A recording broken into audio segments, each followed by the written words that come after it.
The crystal towers of Nexus Prime stretched high into the purple sky. Inside the largest tower, the Galactic Hegemony Council sat in their great chamber. The room was huge, with walls that sparkled like diamonds. Hundreds of different alien beings filled the curved seats that went up and up like a giant bowl. Council Speaker Veltar stood at the center podium. His blue skin glowed softly in the chamber's light. His 4 eyes looked at each member of the council. Today was an important day. Today, the humans would finally surrender. Fellow council members, Veltar said in his deep voice, we have waited 3 cycles for this moment. The human blockade has worked perfectly. They are cut off from all their colony worlds. No ships can reach them. No messages can get through. They are alone and helpless. A creature that looked like a giant spider clicked its approval. The bird-like Altarians ruffled their golden feathers. The rock people of Titan 7 made grinding sounds that meant they were happy. Veltar touched a button on his podium. A huge screen appeared in the air above them. It showed the Sol system where Earth was located. Red symbols marked where hegemony ships surrounded the area. Nothing could get in or out. Look at their pathetic defenses, Veltar said with a laugh. 12 colony worlds. Maybe 50 ships total. Their biggest vessel is smaller than our scouts. They use chemical rockets like children playing with toys. They have no energy shields, no plasma weapons, no quantum drives. The council members made various sounds of amusement. Some whistled, others chirped or growled. The humans were clearly no threat to the mighty hegemony. An old council member named HFY raised one of her 6 arms. Her wrinkled face showed confusion. Speaker Veltar, why did we wait so long? We could have crushed them in one day. Veltar's expression became serious. The hegemony does not destroy without reason, Elder HFY. We prefer to add new species to our collective. The humans will make good workers. They breed quickly and work hard. But first, they must learn their place. Another council member stood up. This one looked like a walking tree with too many branches. What if they refuse to surrender? It asked, in a voice like rustling leaves. Impossible, Veltar replied. Our intelligence reports are very clear. Earth's population is over 8 billion beings. They cannot feed themselves without trade from their colonies. Their military is weak. Their technology is centuries behind ours. They have no choice but to surrender. The screen above them changed to show Earth itself. The blue and green planet looked peaceful and small. Cities glowed like tiny dots on the night side. It did not look like a world that could threaten anyone. Besides, Veltar continued, humans are emotional creatures. They care about their families.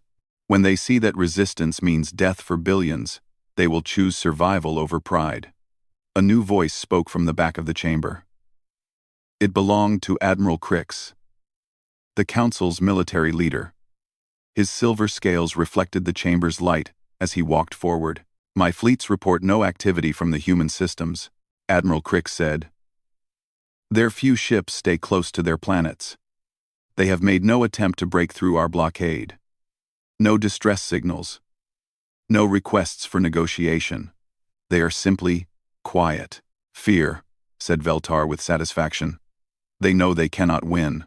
They are probably arguing among themselves about surrender terms. The chamber's communication system suddenly made a soft chime.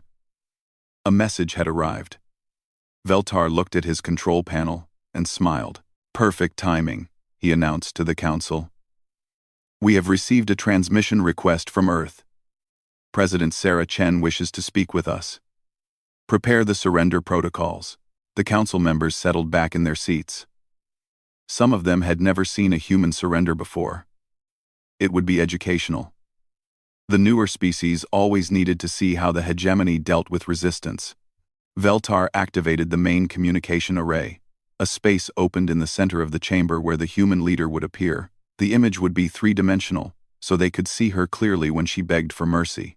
This should be quick, Veltar said to the council. Humans are predictable.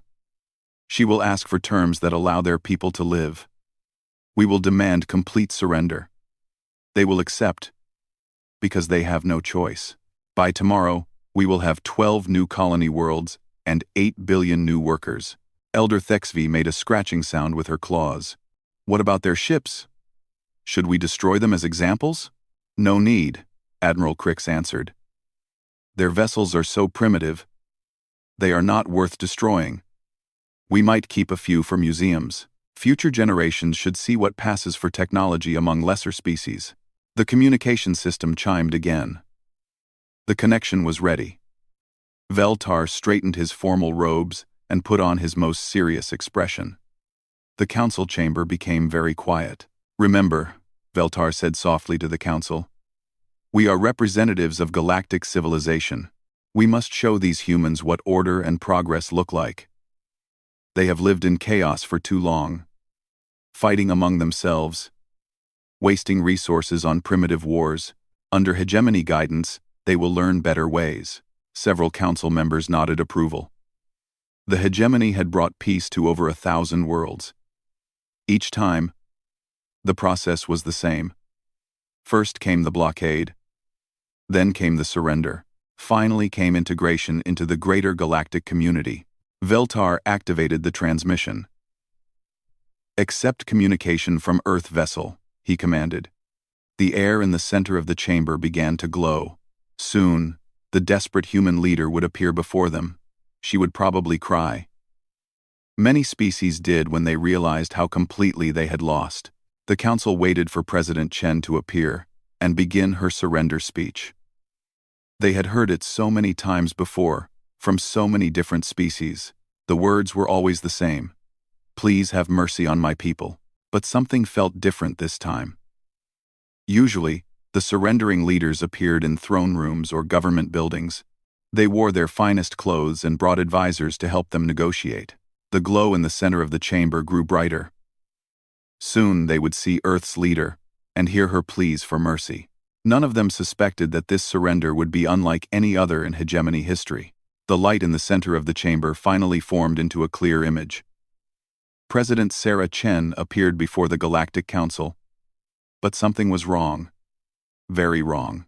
She was not in Earth's government building like the Council expected. Instead, she stood on what looked like a military command center. Red lights flashed behind her. Screens showed data that moved too fast to read. People in uniform hurried back and forth carrying reports and giving orders. President Chen herself looked nothing like a defeated leader. Her uniform was clean and pressed.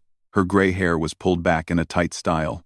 Most shocking of all, she was not alone. Behind her stood several other humans in military uniforms.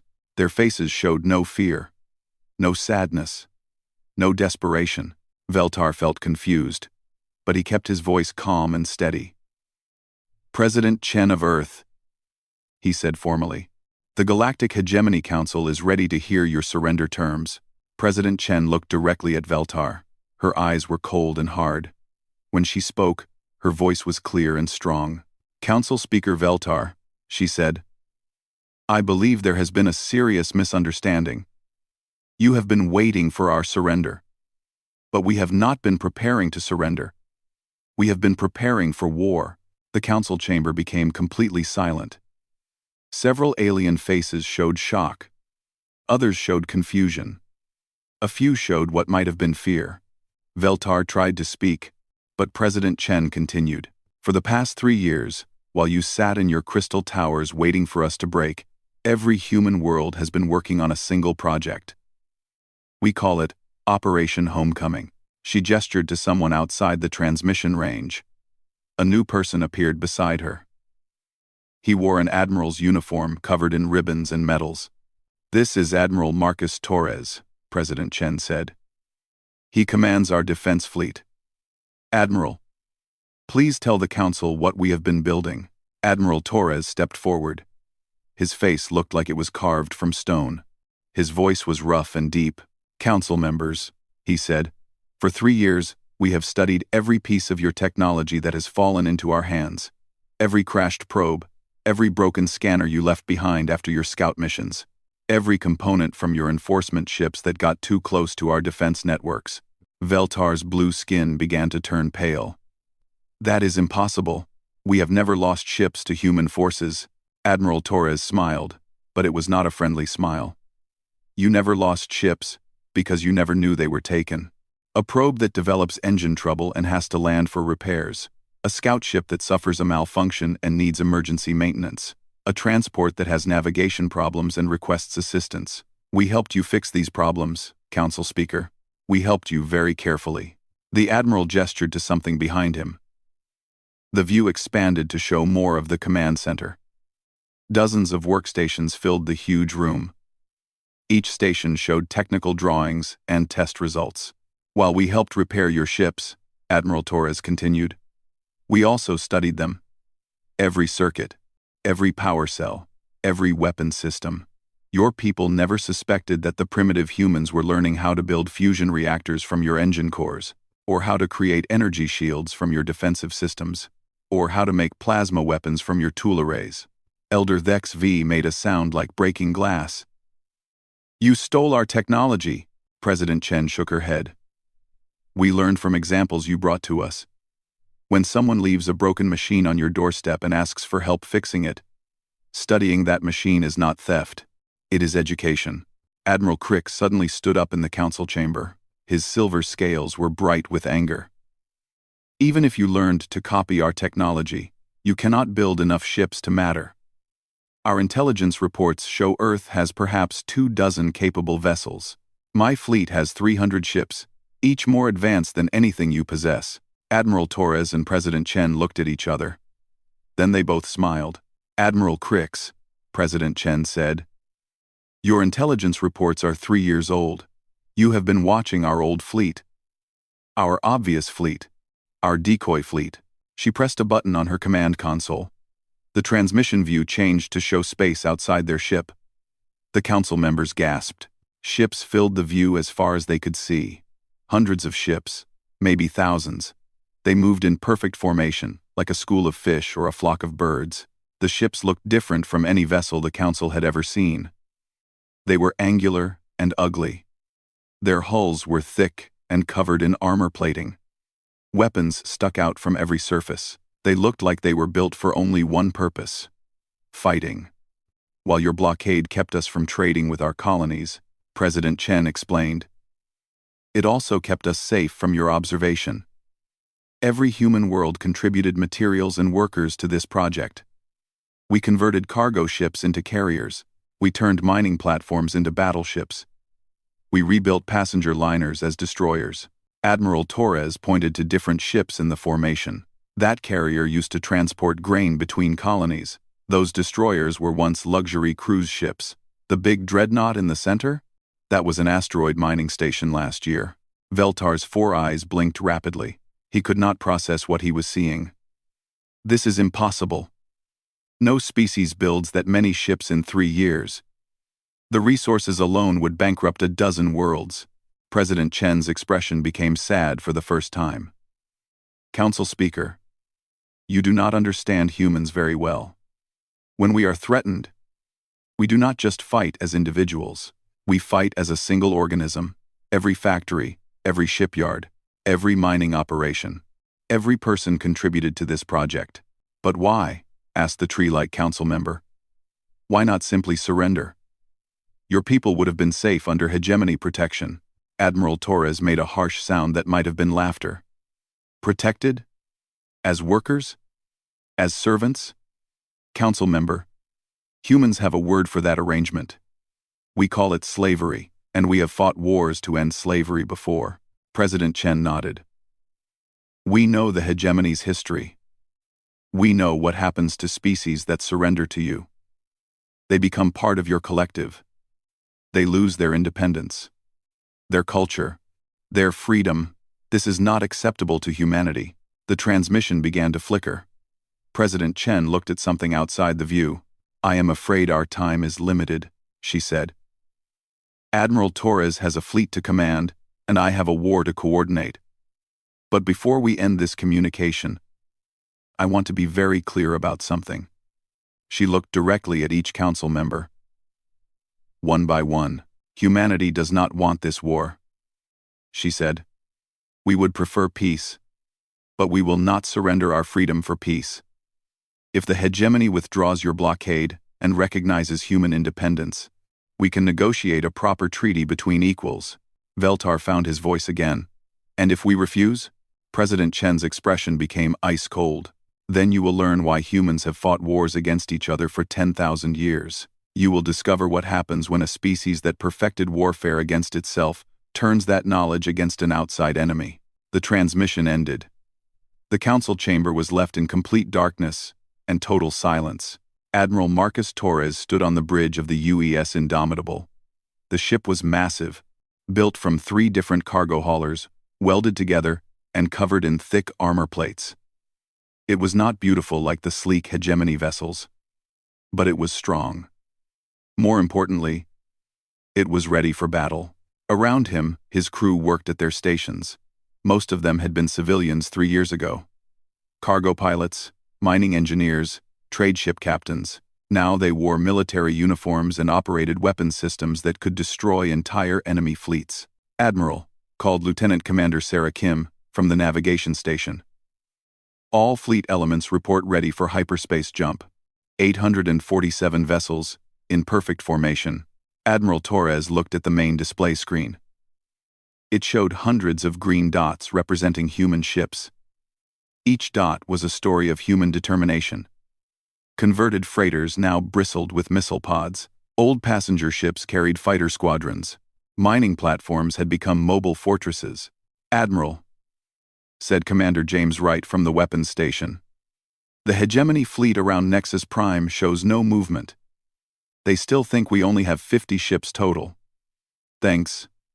I'm Ander Liesebound. Quote, Torres smiled grimly.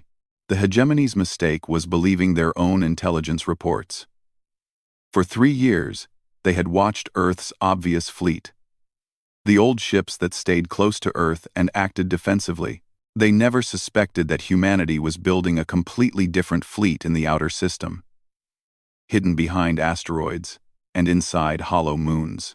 Communications, Torres ordered. Patch me through to all fleet commanders. The communication officer nodded. All ships receiving, Admiral. Torres activated his command microphone. His voice would now reach every human ship in the fleet. Over 500,000 people would hear his words. This is Admiral Torres to all fleet elements, he said. 3 years ago, the hegemony blockaded our worlds and demanded our surrender. They expected us to break, to beg, to accept servitude in exchange for survival. He paused, looking at the tactical display. Soon, those green dots would face the red dots, representing enemy ships. They made one critical mistake, Torres continued. They assumed that because we are young and our technology is simple, we must be weak. They forgot that humanity has survived ice ages, plagues, and global wars. We have never surrendered to anything, not even extinction itself. The bridge crew straightened at their stations. Similar scenes were playing out on hundreds of other bridges throughout the fleet. Today, we remind the galaxy that Earth's children do not kneel, Torres said. Today, we show them that freedom is worth fighting for. Today, we go home. He closed the communication channel and turned to his navigation officer. Lieutenant Commander Kim, initiate fleet jump to Nexus Prime. Aye, Admiral. Fleet jump in 10 seconds. The main display counted down. 10, 9, 8, 7, 6, 5, 4, 3, 2, 1. Space twisted around the massive human fleet. Stars became lines of light. Reality bent and folded. For a few seconds, the ships existed nowhere and everywhere at the same time. Then the fleet emerged from hyperspace directly above Nexus Prime. The planet hung below them like a purple jewel. The crystalline towers that housed the Galactic Council sparkled in the light of the system's twin suns. Around the planet, 300 hegemony ships maintained defensive positions. Enemy fleet detected, called the sensor operator. 300 vessels, mix of battleships, cruisers, and destroyers. They are moving to intercept. Admiral Torres studied the tactical display. The hegemony ships were beautiful, sleek, and powerful. Each one probably cost more resources than 50 human vessels. Their energy shields could stop most known weapons. Their plasma cannons could vaporize smaller ships with single hits, but the hegemony fleet had 300 ships. The humans had 847. Admiral HFY of the Hegemony Third Fleet is requesting communication, reported the communication officer. Put him on screen, Torres ordered. The main display changed to show a reptilian alien with green scales and yellow eyes.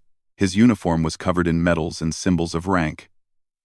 Behind him, his bridge crew looked confident and ready.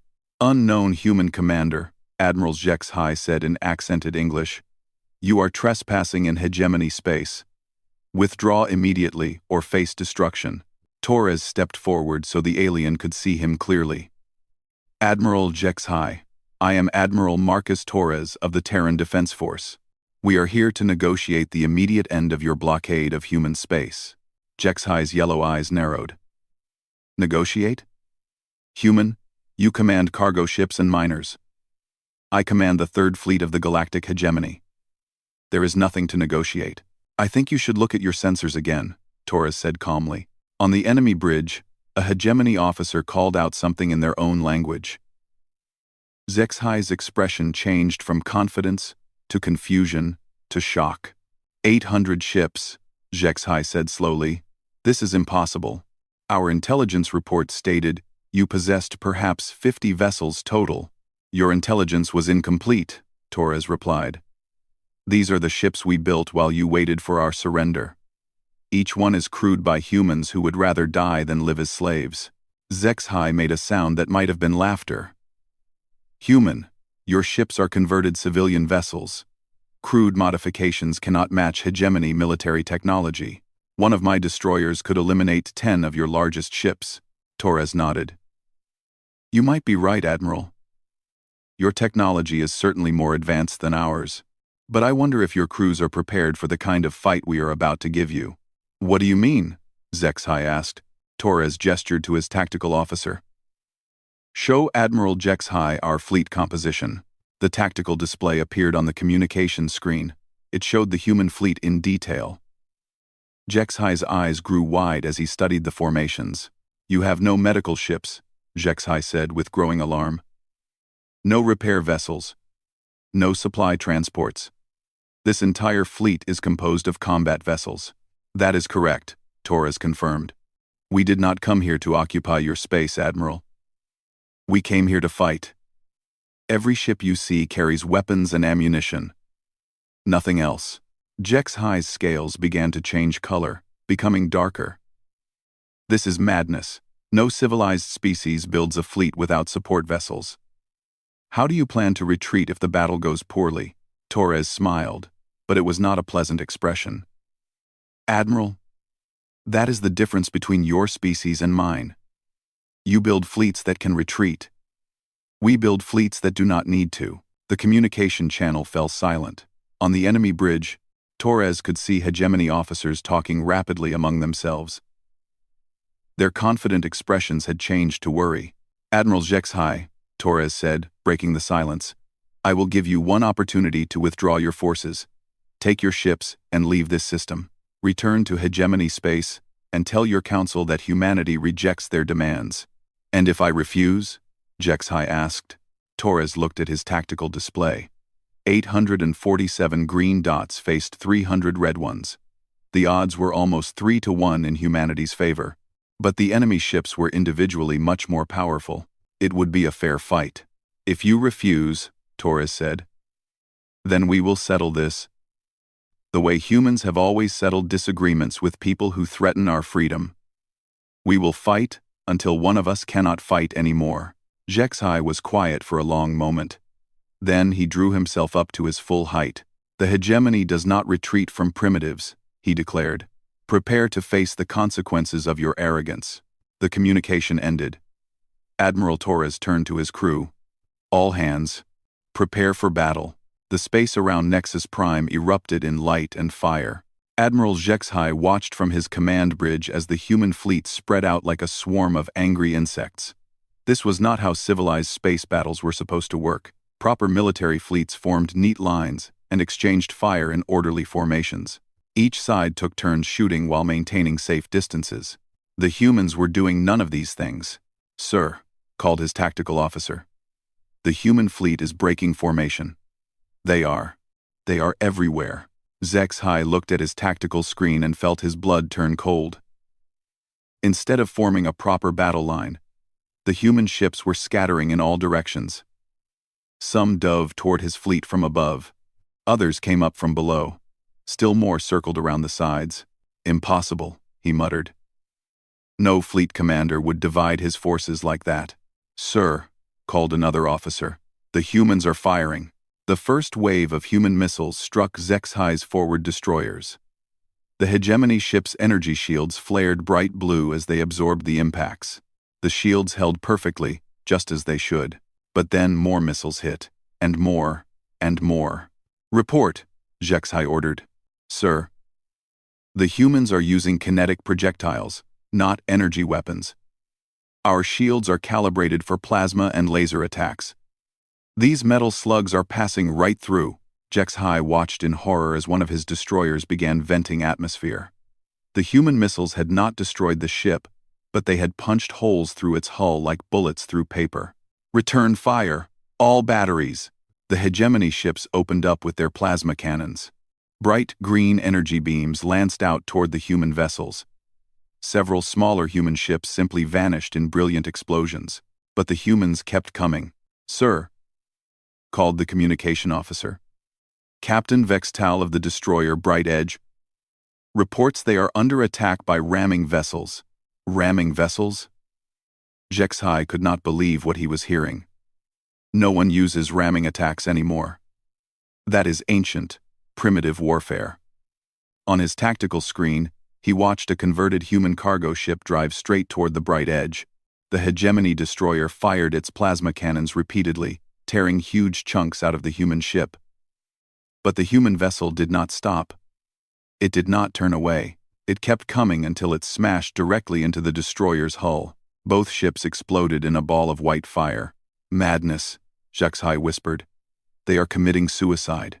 His tactical officer looked up from his instruments. "Sir, we are detecting escape pods from that human ship. The crew evacuated just before impact. They planned a suicide attack but saved their own people? It appears so, sir. They timed it perfectly." Another explosion lit up the tactical screen. This time, it was the hegemony cruiser, Swift Current. A human vessel that looked like a converted mining ship had somehow gotten close enough to ram it. "How are they getting through our defenses?" HFY demanded. "Sir, the human ships are not following any recognized attack patterns. Our targeting computers cannot predict their movements. They are flying like individual fighters instead of a coordinated fleet." HFY was beginning to understand. The hegemony fleets were trained to fight other civilized fleets. Their tactics were based on thousands of years of warfare between organized military forces, but the humans were not fighting like an organized military force. They were fighting like pirates. Or rebels. Or desperate survivors. "Sir, the human vessel, Relentless, is approaching our position. It appears to be on a collision course with our ship." HFY looked at the main screen. A massive human vessel, clearly built from several ships welded together, was heading straight for his flagship. Plasma fire from 6 different hegemony ships was tearing it apart piece by piece. Entire sections broke off and spun away into space. But the ship kept coming. "All weapons, fire on that vessel," HFY ordered. Every gun on his ship targeted the approaching human vessel. Plasma beams and particle cannons poured fire into its hull. The human ship was dying, burning, falling apart, but it was still moving toward them. "Sir, we are detecting a massive power buildup in that ship's reactor core." HFY felt his heart skip a beat. They are going to overload their reactor. "Evasive maneuvers," he shouted. But his ship was too big and too slow. The human vessel struck his flagship's side just as its reactor went critical. The explosion tore a huge hole in his ship's hull and sent shockwaves through every deck. "Damage report. Sir, we have lost weapons batteries 4 through 9, hull breach on decks 12 through 15. We are venting atmosphere. HFY looked at his tactical display. The battle had only been going on for 2 hours, but he had already lost 30 ships. The humans had lost almost twice as many, but they seemed to treat each loss as an acceptable trade.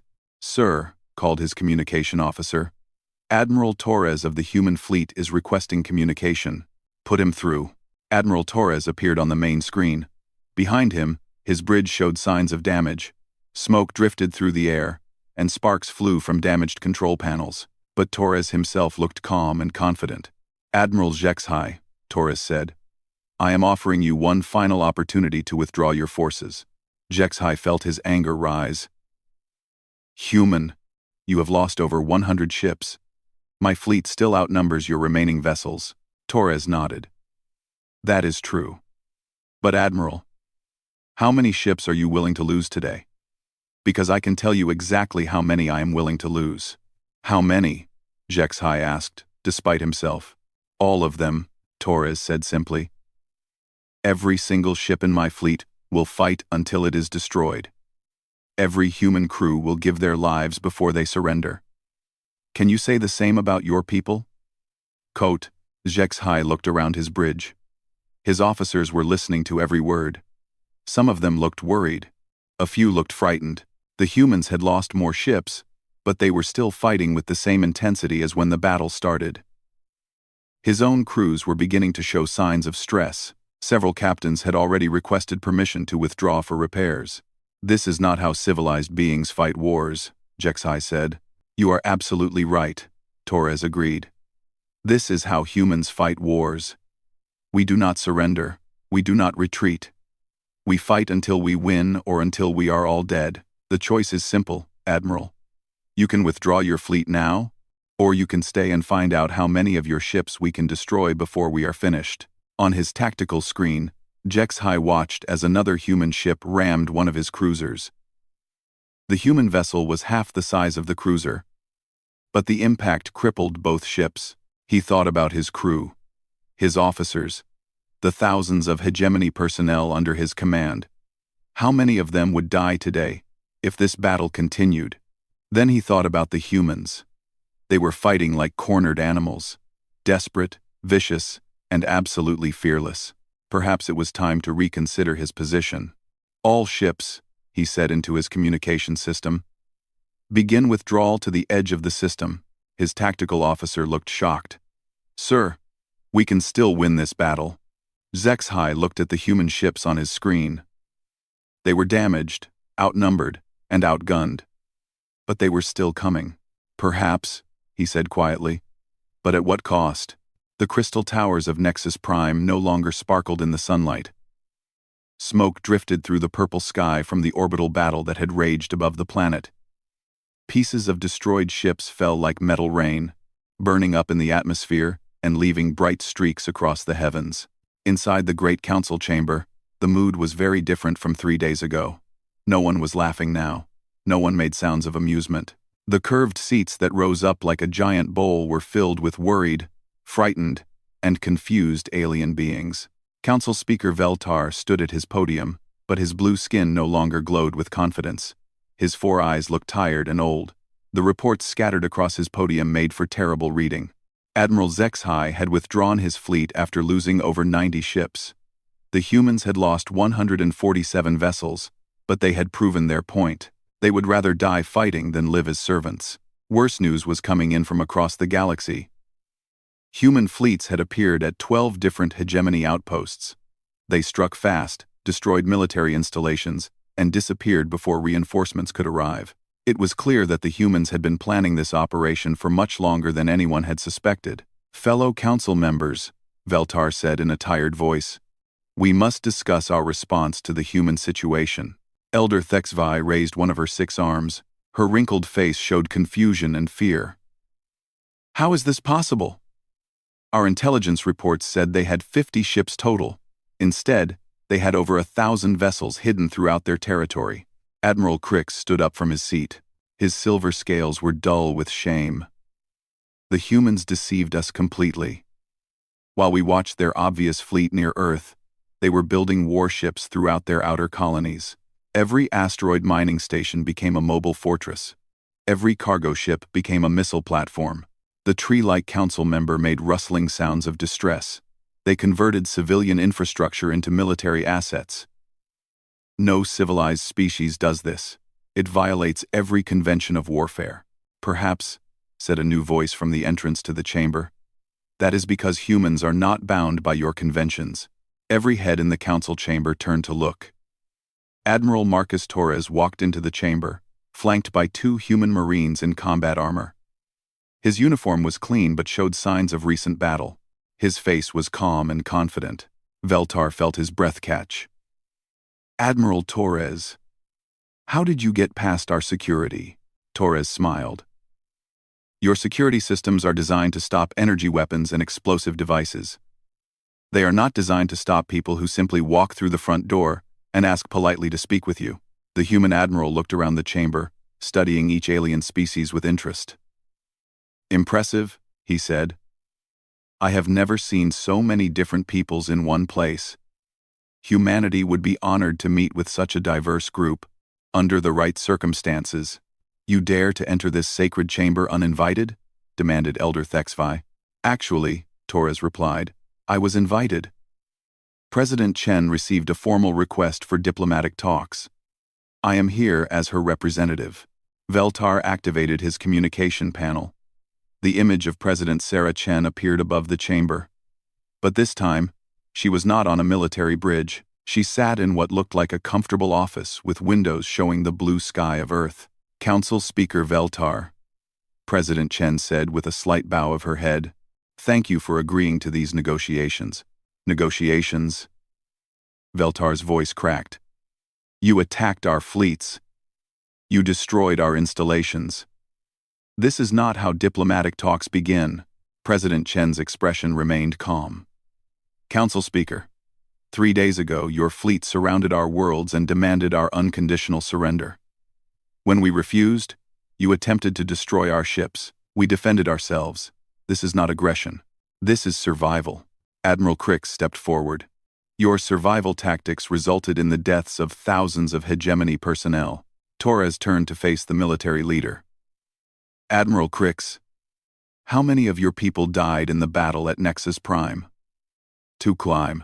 Crix hesitated. Approximately 8,000 casualties. And how many humans died? Torres asked. Our estimates suggest 12,000 human casualties. Torres nodded. So we lost more people than you did. Yet we are here asking for peace talks, while you are demanding surrender. Which of us is being reasonable? The chamber fell silent. Several council members looked uncomfortable. President Chen continued from Earth. The Terran Republic wishes to propose a formal peace treaty. We have prepared terms that we believe are fair to both sides. Veltar found his voice. Terms? You are hardly in a position to dictate terms. Our total fleet strength is still far greater than yours. Number 1. Is it? Torres asked quietly. He gestured to one of his marines, who activated a portable display device. Holographic images filled the center of the chamber, showing star maps with fleet positions marked. Our intelligence suggests that the hegemony maintains approximately 15,000 combat vessels across your territory, Torres said. But those ships are spread across hundreds of systems. You cannot bring them all to bear against us without leaving your other borders undefended. The star map zoomed in to show human space. Meanwhile, humanity now fields approximately 3,000 combat vessels, all concentrated in our local area. We can bring our full strength to bear against any force you send against us. Elder Thex V made a scratching sound. 3,000 ships? That is impossible. You showed us 800 vessels at Nexus Prime. That was one fleet, Torres explained. We have 4 such fleets. Each one is designed for a specific purpose. Defense, attack, mobile strike, and deep reconnaissance. He looked directly at Veltar. Council Speaker, you have ruled the galaxy for centuries by convincing species that resistance is hopeless. But humanity has studied your methods. We know that your power depends on other species believing they cannot win against you. Torres gestured to the star map again. But what happens when one species proves that you can be defeated? What happens when other worlds see that the mighty hegemony can be forced to retreat? The chamber was dead silent. Every council member understood what Torres was suggesting. If word spread that humans had defeated hegemony fleets, other species might begin to consider rebellion. President Chen's voice broke the silence. We do not want to destroy the hegemony.